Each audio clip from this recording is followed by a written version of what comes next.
Hello, thanks for joining the Mace this week. I am Rosemary Okokotega. On today's edition, NAS Joint Committee passes over 500 billion naira FCT 2023 statutory budget. For this particular budget, we are proposing a sum of 502.9 billion.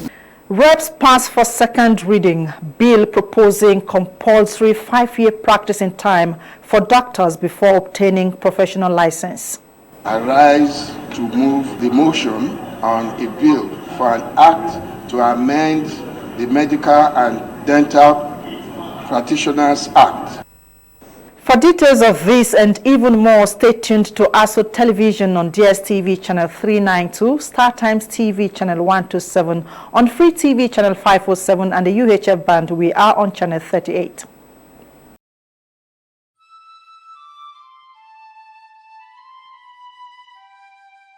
We are a nation blessed with people of diverse cultures, religions, languages, and opinions. It is ironic that we are now being ripped apart by our greatest strength, our diversity. We have allowed intolerance, insensitivity, bigotry, and nepotism to blind our vision of the greatness we can achieve working together as one. We may not have the same culture, nor religion, nor language, but we all belong to the same nation by the divine will of God. We did not choose to be Nigerians. Nigeria chose us.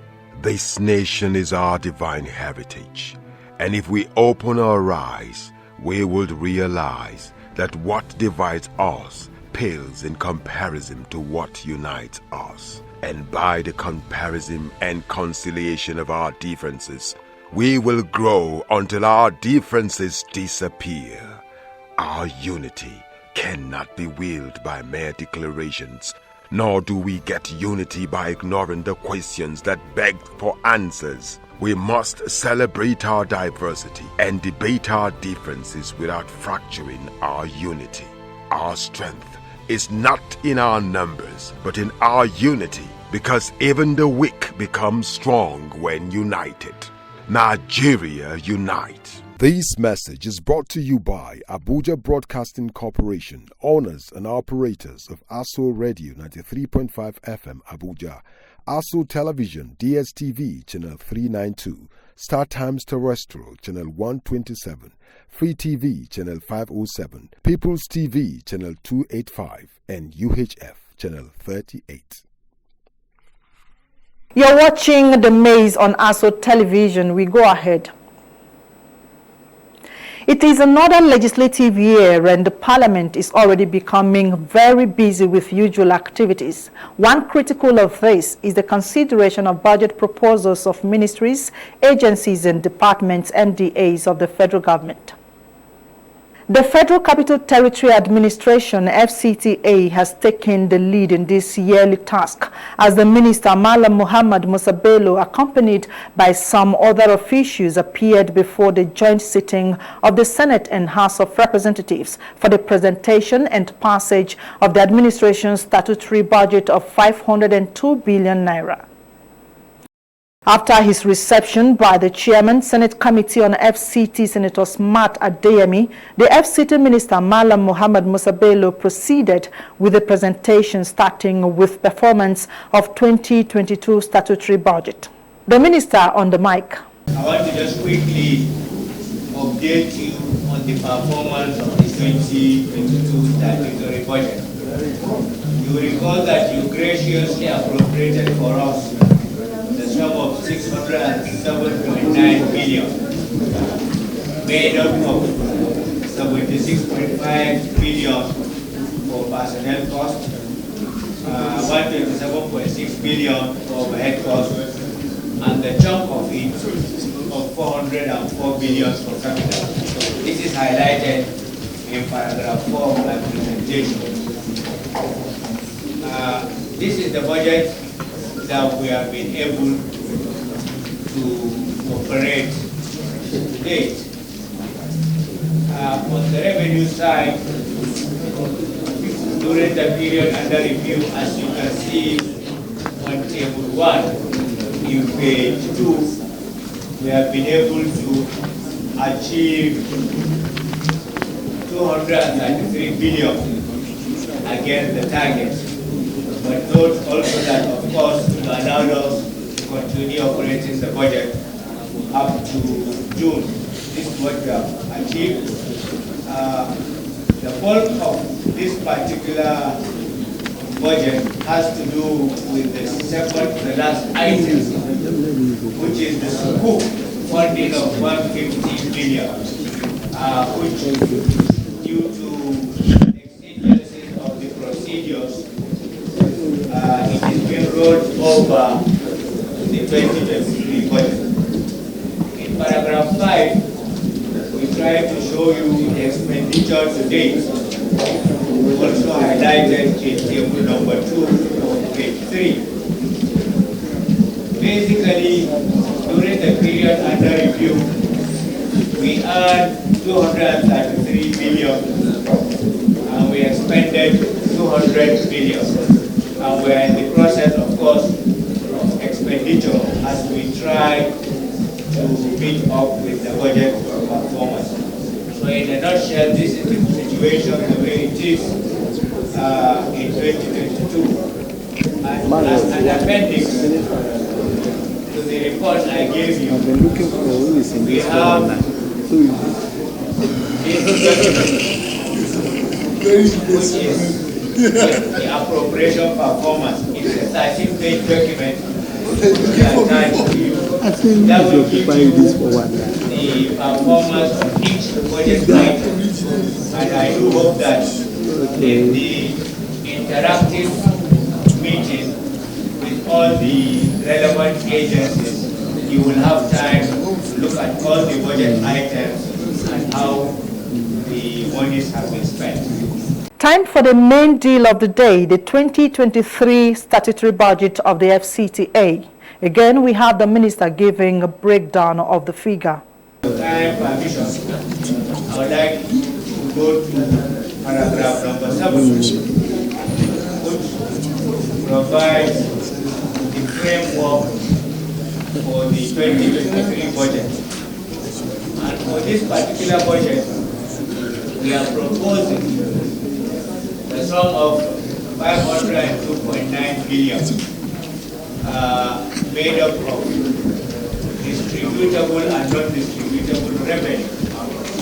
This particular proposal is 17% lower than our earlier proposal in 606 of 2022, simply because a number of the projects which we had earlier thought would roll over to 2023 were handled in 2022. But if you look at table 3, it gives you an idea of the appropriation for 2022 according to the major IGR and input heads, as well as the actual receipts, and then our proposal for 2023. This particular proposal of 2023, if you go to paragraph 11, will give you under table 4 a breakdown as to the amount that will go to personnel costs, the amount that will go to overhead, and then the amount that will go to capital items. And that is why out of that amount of 502.9 billion, 61% will go for capital projects. Because for all intents and purposes, the Federal Capital Territory is still a growing and expanding entity that requires a lot of infrastructure, especially also because we have so many ongoing projects. Now, possible projects to be covered under the capital expenditure were also part of the minister's presentation, and here we go. We have so many ongoing projects. That is why the bulk of the amount in the 307.8 billion will go to complete ongoing projects and then attend to other very immediate urgent projects.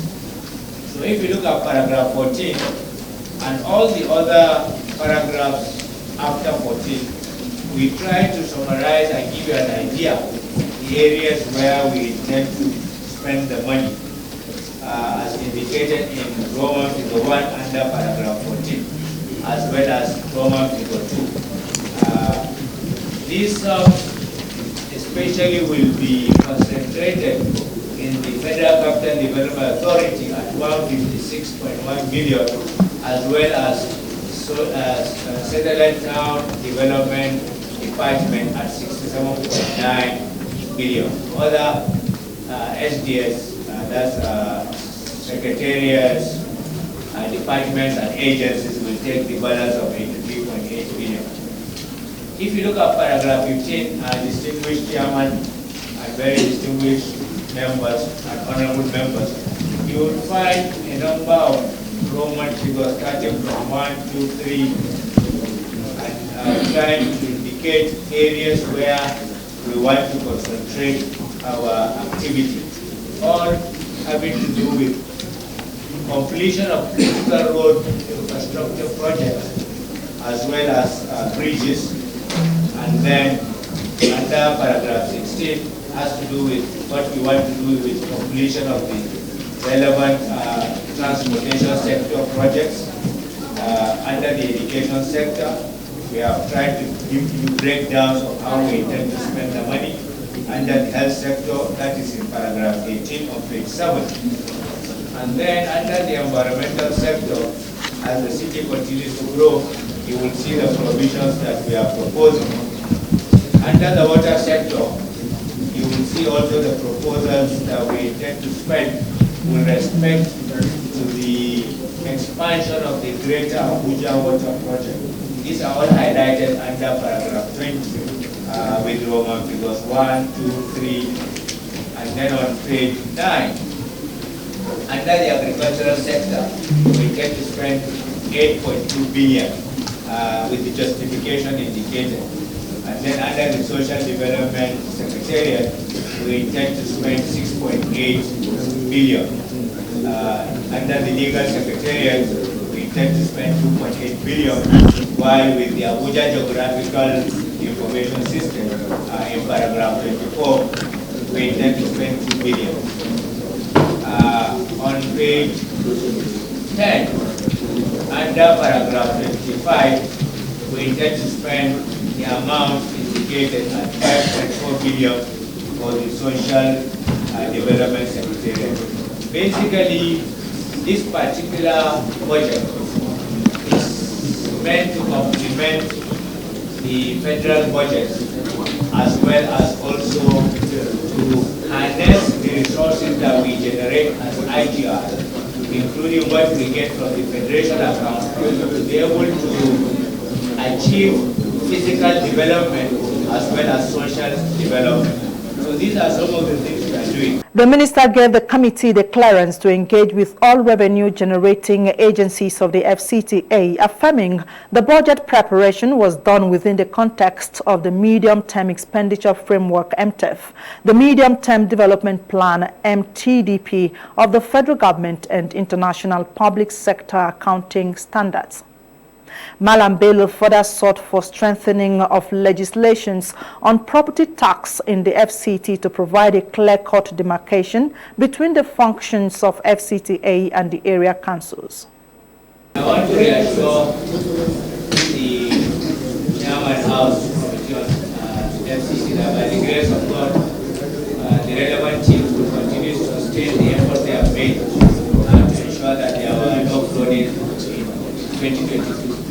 Same thing is being done, and the enforcement teams are up and doing, and will continue to work with you. And I want to also publicly thank you for the very good work you did as chairman of the subcommittee on the estate. We have the estate, comprehensive review of the estate and all the issues surrounding estates in the FCT. The report you gave us, it's such a very comprehensive report that is guiding the various departments to implement. And I assure you that that report is going to be part of my handing over to the incoming minister, because it is so comprehensive. And you know, it's going to be a gradual also use the opportunity to thank the chairman of the Senate Committee for all the issues you have raised. More importantly, Abuja has two main assets: land and what is under the land. From our analysis and from the reports available to us, the resources in Abuja, if I say Abuja, I mean the FCT, and by extension some parts of the North Central, underground in terms of solid minerals is enormous, and I think this is the trajectory where investment is going to come here in the future. And that's why my team and I decided to establish a full-fledged department of solid minerals and mines in the FCT. And that's equivalent to a ministry if we were a state. And I think this is an area that I want to appeal for legislative support. Of course, the issue of mining, you know what the Constitution says, but sub-nationals have responsibility.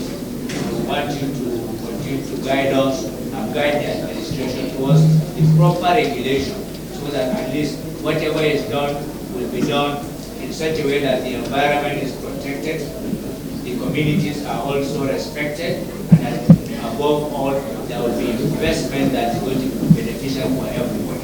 And this is what we are working towards, and I hope that the 10th Assembly will support whoever is coming after me. With regards to land, this is a conversation I've had with so many people. I personally feel that with your support, the property taxation in FCT has to be robust. And there has to be a very clear-cut demarcation as to what is the responsibility of the local government and what is the responsibility of the FCT administration. There is an area that is blocked that has affected our ability to generate revenue. And I think this is something that I am working on in terms of handover, but I suggest your committee can work on it. And also, I think the days when a person will fill in a form and get land, you pay 100,000, you get something worth 15 million, should be gone and gone forever. That's my personal view. I know a lot of people will castigate me. And going forward, I think every landowner, including very distinguished members and honorable senators in this room, should be made to also allow government to take 25% of the value of whatever they build as contribution to develop this city. Or else budgetary allocation that our elder statesmen or when the Rogers will not be enough. These are things for conversation. No, allow me to honestly, quite frankly also, one of the departments we also established. It's a department called revenue generation and also public-private partnership. The reality is we can't develop the city based on budgetary allocation. Your Excellency, Chairman, you were alluding to the period 2014, 2013 and so on. At that time, the federal allocation for Abuja FCT was 108 billion. Now, for the last 3-4 years, it has been hovering around 30 billion. The bulk of what we do, which in my view is federal responsibility because the capital is still ongoing, the bulk of what we spend in capital projects is from what we earn in IGR. And that's why, Your Excellency, Distinguished Senator Owele, that is why we can't fund education, because what ordinarily should have been federal government responsibility for roads and bridges, we are using our meager IGR fund. And that is why my allusion to the percentages are shown is with all due respect to my chairman and also honorable member, it's just to show you that there is a need for us really to look for resources to build this place. Because Abuja is Nigeria, everybody is coming here. And by the time the 10th Assembly comes in, another avalanche of new set of people will come into the city. And based on demographic figures, whoever comes in invariably never proposed by, except some of the distinguished senators like the Deputy Minority Leader, who is neighboring this state. He can go for weekends, but he will never leave this place. Thank you very much. Obviously, the aspect bordering on property owners' developmental responsibility is not sitting well with the lawmakers. However, the minister did send the intended message.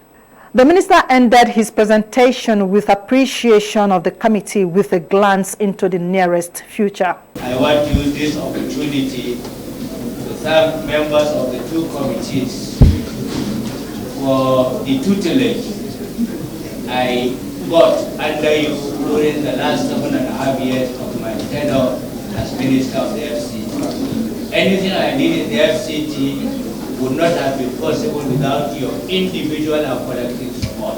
Of course, all the errors of commissions and omissions are my own 100%, but all the successes are as a result of what you have been able to do for us. And as I go out of this job, I do hope that you continue to be friends and you continue to guide me and support me in whatever I do. Some of you have given me a lot of insight on how to make money. And as a public officer, it has been extremely difficult. But in 2 months' time, by the grace of God, I'm going back to where I came from. I'm going back to the private sector, and I do hope that our paths will cross. Especially my dear brother from Niger State. I want to really come and see if you can help me through to be able to make ends meet. Very, very successful businessman. Having said that, I pray that all of you will continue to get achievement in whatever your chosen careers are. Those that will continue as members of the National Assembly, the country continues to look over you to continue to provide tremendous public service. Some of you that will go back to your other colleagues, they're going to make you successful in what you do. If I look across this hall, without exception, every one of you has been of very, very immense assistance to me. I thank you very much. Thank you.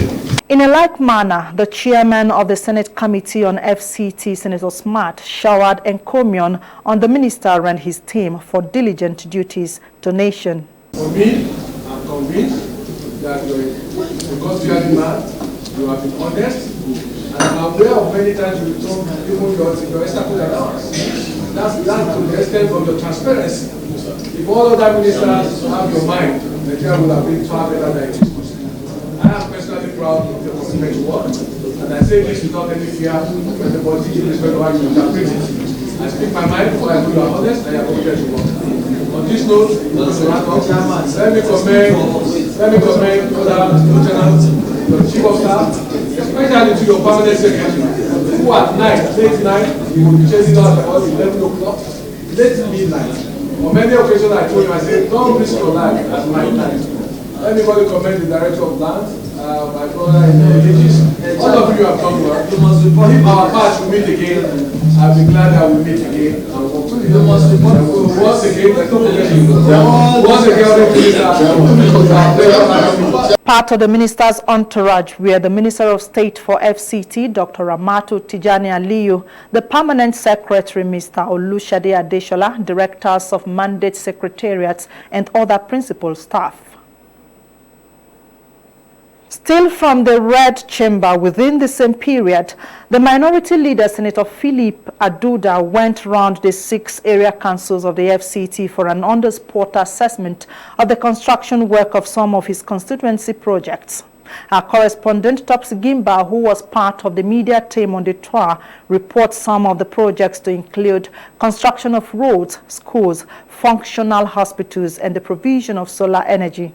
In Kuje Area Council, schools and roads are already constructed and completed, including a 6.7-kilometer road ready for commissioning. In Gwagwalada, hospital is being provided alongside general medical facilities as well as solar power.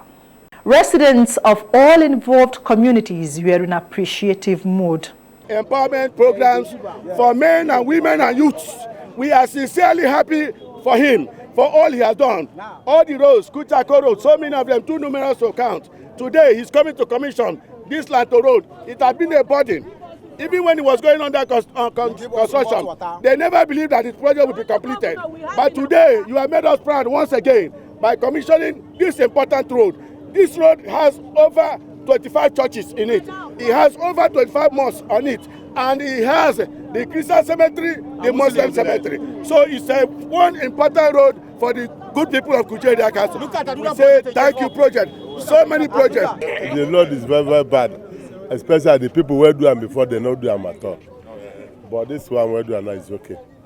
I have to thank our distinguished senator. Our senator. Yes. We are very happy that he do this road. And we pray that God will guide him and will continue doing that again for us. Very fine. It's very fine. At least we don't find it difficult for trailer to enter. By now you can see how I'm following trailer here. I can see the trailer yourself. Not before that we can be across the road. This covered not they even work. This very particular project you're seeing, in fact, it has changed the total name of Tungamaji from good to excellent. And this is first of its kind. We have not seen a politician that have putting us into his mind or heart for the sake of development, like His Excellency, Honorable Senator Philip Aduda. What's the name of this area? This area, this is Tungamaji. This area is Anguang Sabongari. This is like a junction that leads Anguang Serki, Anguang Makeri, Anguang Gade, and this is our primary school here. In fact, we are really enjoying the dividends of democracy. But we've not been enjoying like that, if not with Senator Philip Aduda. He has been carrying us along. He has really promoted our life. The intervention project of this our distinguished senator is doing a very wonderful job for us, and we are very proud of him because he's doing it, and we believe that he can do it more for us. That is why we are with him. Come rain, come shine. At any time, we are together with him. So, on behalf of the staff of PICO PSC, we want to say we are grateful for what you have given unto us. We did not even have hope that we have a place like this. You've done the best for us. We are so grateful. You've given us enough space and you have sent us equipment. And we are very happy we are here to serve the people of PICO Korea. So we are so grateful. We say, may God bless you, bless your work, and take you to the highest of the heights. May He open other better ways for you. The benefactor, Senator Philip Aduda, said he is fulfilled, being able to impact his constituency. I feel very happy and I'm very elated that we're doing this. This is part of the road constructions we're doing. If you look, you will see that there's overhead tank there, there's water. We're doing so many things, even the rural electrification, even schools here. We're doing so many things here. But, you know, we will continue to do more by the grace of God Almighty. And with their kind support, I've decided that Dobie is one place that I'm very close to. You can see the former member of the House of Representatives who is from this environment. So I cannot but ensure that I have a project around him. You can see the former chairman, executive chairman of this area council. You can see our former state chairman. He is here and he's also from around this environment. So it's heartwarming to do some of these projects. But to whom much is given, much is expected, and they have given so much, owing to the fact that, of course, they had a candidate from this town and whom we contested with. And by the special grace of God, we are all friends, we are all brothers, and will continue to be together. And by the special grace of God, I've always said that what is between us and what is our problem is FCT. How we can move FCT forward, how we can ensure that FCT progresses and develops. Thank you very much. Philip Aduda is the serving senator representing the FCT. He, however, lost his bid to continue representing his people at the 10th Assembly following his loss in the February 25 election to the now senator-elect Hajia Ireti Kingebe of the Labour Party. To round off this week's edition of the Mace, we branch the Green Chamber, where lawmakers passed for second reading a bill seeking to mandate medical doctors to practice in the country for at least 5 years before leaving the country. The proposed legislation titled Bill for an Act to Amend the Medical and Dental Practitioners Act CAP M379, Laws of the Federation of Nigeria 2004, to mandate any Nigeria-trained medical or dental practitioner to practice in Nigeria for a minimum of 5 years before granted a full license by the Council in order to make quality health services available to Nigeria, was sponsored by Mr. Ganiyu Johnson during the plenary. Here is the lawmaker on the lead debate. Now, what really prompted this, there was a motion that I raised on medical brain drain. And in that motion, I prayed for certain things, that our public health care should be upgraded to general hospital.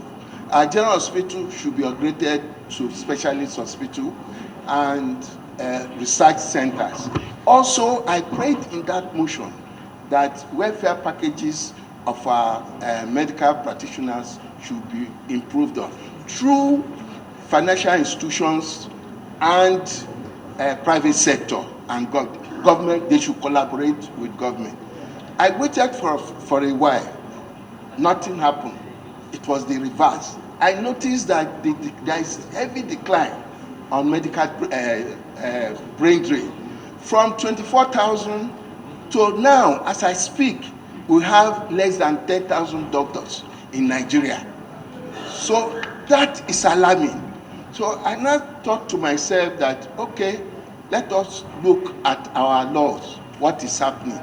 I noticed that, look, the vacuum is that immediately after housemanship, you know, we noticed that most doctors, because of greener pastures, there is a capital flight from Nigeria abroad to UK, America, and all that. Now, government has invested so much money in training these medical doctors. On the average, apart, yes, the subsidy, yes, it is government, the subsidy in training medical doctors, say on the average, 8,000 naira. Unlike their counterparts abroad, in US, it's an average of $82,000 to $100. That translates to over 60 million in naira. Ditto, that's at the exchange rate of 750 naira per dollar. Ditto in UK. So if you realize, if they can now take advantage of our situation, okay, and now open their doors, because just recently in 2020 UK opened healthcare and visa to people. They were all going to UK and US too and Canada.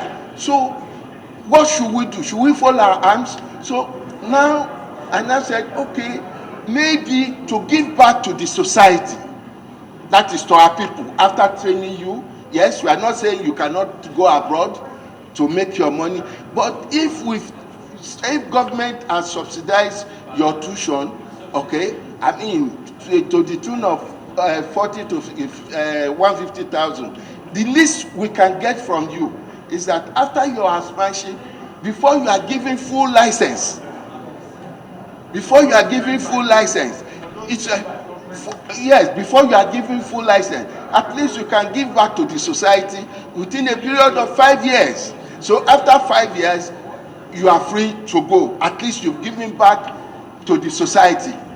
So that's the meat of this. So my colleagues, Mr. Speaker, sir, I just pray that my colleagues will see wisdom in this and support this bill.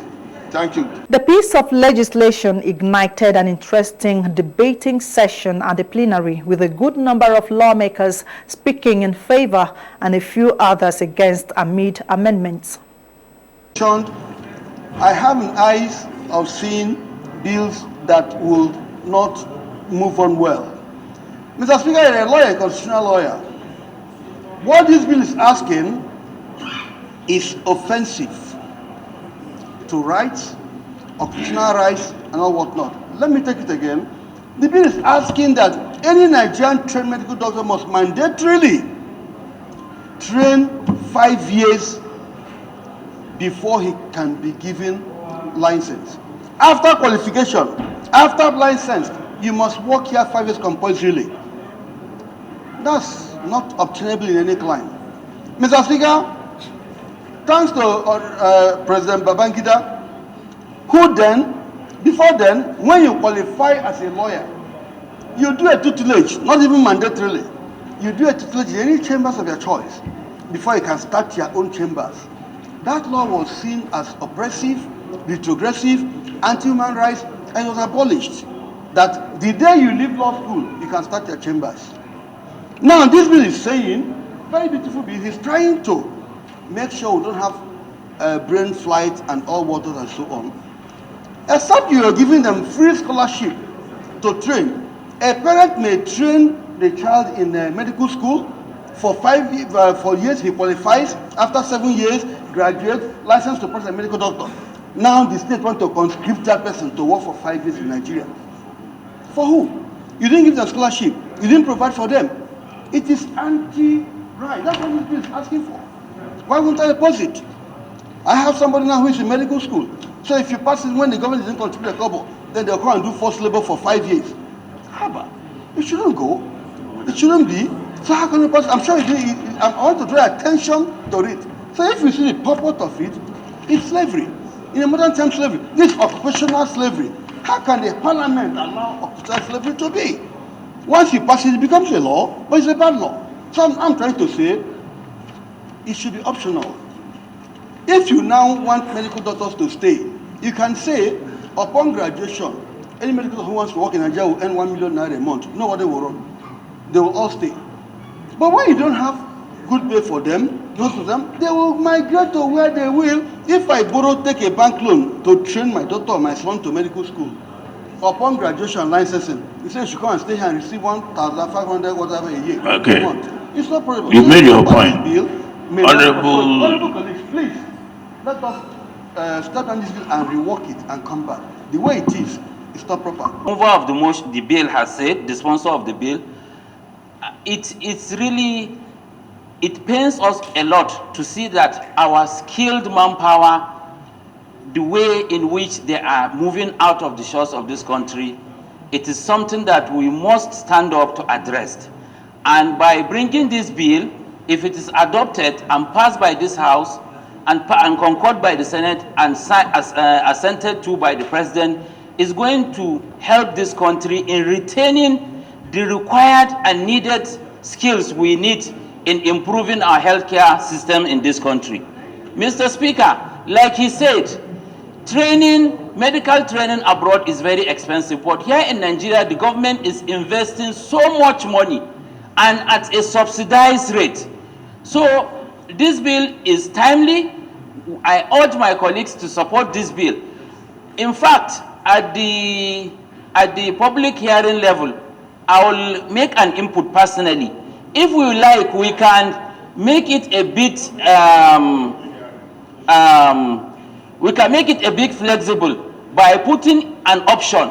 For example, rather than saying you should not be granted a license, we can say anybody who wants to leave before 5 years, he should refund the government of Nigeria the money that was used in training him, and it should be determined at an internationalized rate, not subsidized rate that he earned in Nigeria. So we can have those options in order for the bill not to be too rigid. But this is a very good bill. It is going to help us a lot. In fact, it should be extended to other critical skills that we need in the country, not only medical profession. I support this bill with my Yes. Honestly, that's why I support this bill with my heart, Mr. Speaker. Mr. Speaker, I rise this afternoon to lend my voice of support in favor of the second reading of this very, very important bill which has come forth. A few of the issues I would have enunciated have been spoken about by Honorable Ningi, who spoke well before me. But I just want to add, Mr. Speaker, that when there is a critical problem in any society, as leaders of the society, we must be courageous enough to give the critical solution to the problem. There is no two way about it. We are losing a lot of our skilled manpower to countries that ordinarily should be the ones that will even be helping us to build this manpower. I don't have any record of having any form of support from the government of most of these technologically or medically advanced countries in support of our medical education in Nigeria. Yet, we spend our hard-earned resource in training our medical practitioners only for them to harvest them with all the offers of better welfare and packages that are given there. Yes, I agree that we need to do more as a country to improve on the welfare of our medical practitioners, just as we must do to improve the welfare of other critical professionals in Nigeria. But that is not enough. We must ensure that we evolve means of retaining this skilled manpower in the country for a minimum period of time as canvassed by the sponsor of the bill. So, Mr. Speaker, I think it is very important for us to head on address this problem by supporting the passage of this bill into law to ensure that whoever benefits from the heavy subsidy of training in this country, in the medical profession or any other profession whatsoever, is under an obligation to offer service to the country that has trained him and sponsored him for a minimum number of years, and then he can take his leave and go off, to any other part of the world as he wishes. So, Mr. Speaker, I support the second reading of this bill, and I want to thank the sponsor of the bill for being courageous enough to bring this up at a critical point in time like this. Thank you so much. Mr. Speaker, sir, before, at the point of graduation of every medical professional, there is an oath that is taken, which is service to humanity. It is called the hypocritical oath. And I can tell you, Mr. Speaker, that majority of this medical practitioner, I belong to a WhatsApp group of my university. Some of my classmates that are now abroad practicing, many of them didn't want to travel abroad. I support that. I support the bill, but that the license should be seized or temporary license should be given. I don't think it will help medical practice in Nigeria. Rather, they should give full license. Then, if there is going to be a probationary period that a medical doctor will stay and practice, I think that needs to be looked into. But beyond that, Mr. Speaker, I think we need to declare a state of emergency on our health institutions. Many of the medical doctors and many hospitals, many of us seated here, cannot even go and do a small eye surgery in a hospital in Nigeria. Many of us, even if it means going to remove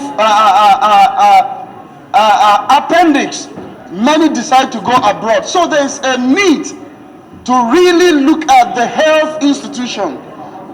Some of the reason why many medical doctors travel abroad is not just the financial benefit. But I stand here, Mr. Speaker, to support the bill, but also to add that we should declare a state of emergency on our health institutions. Thank you, Mr. Speaker. I want to suggest that we look at how to rework this bill in itself, because as a professional myself, I do not think you should be able to practice with anything but your license, especially in such a critical field as medicine. how would you give somebody a temporary license? I don't know what that would imply. You need a proper license to be certified to practice. So the issue we're trying to cure is the brain drain. And that in itself, in my own opinion, Mr. Speaker, I think is a catch-22 situation that we're in now as a country. Do we try to restrict these people and impinge on their own fundamental human rights? Or do we start to provide for the resources that we need to apportion more resources to the medical profession? Because are we now going to start stopping builders like me, engineers? We have other professionals who are also jackpine, like they are saying the term they are using now. Is it only the medical profession that is a critical sector that we're looking at? So I am concerned about that aspect of saying they cannot have full-fledged licenses, and the fundamental human rights these Nigerians also have to self-actualization as well. Are we not impinging on that aspect of it? These are things that I think we need to look at critically. I am not in support of not issuing them licenses, but we need to look at what does the government need to do immediately. A state of emergency is good, but we need to look at the solution.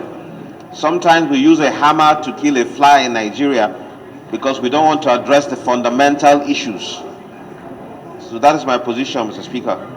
Well, the bill eventually skated through second reading when the Speaker, Mr. Femi Gbajabiamila, after pointing out a constitutional implication of the bill, put it to a voice vote and received majority support.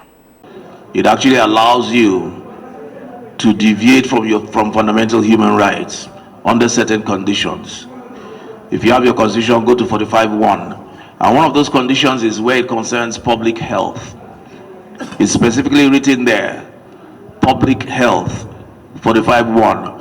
So if the government or we feel that to safeguard public health, this restriction should be put, then we have not violated anybody's fundamental human rights. So I'll just put a question. Those in favor, please say aye. Aye. Those against, please say nay. Ayes have it. Bill is referred to the Committee on Healthcare Services. And that's it on the Mace this week. Thanks for watching. I am Rosemary Okokotega. See you next week.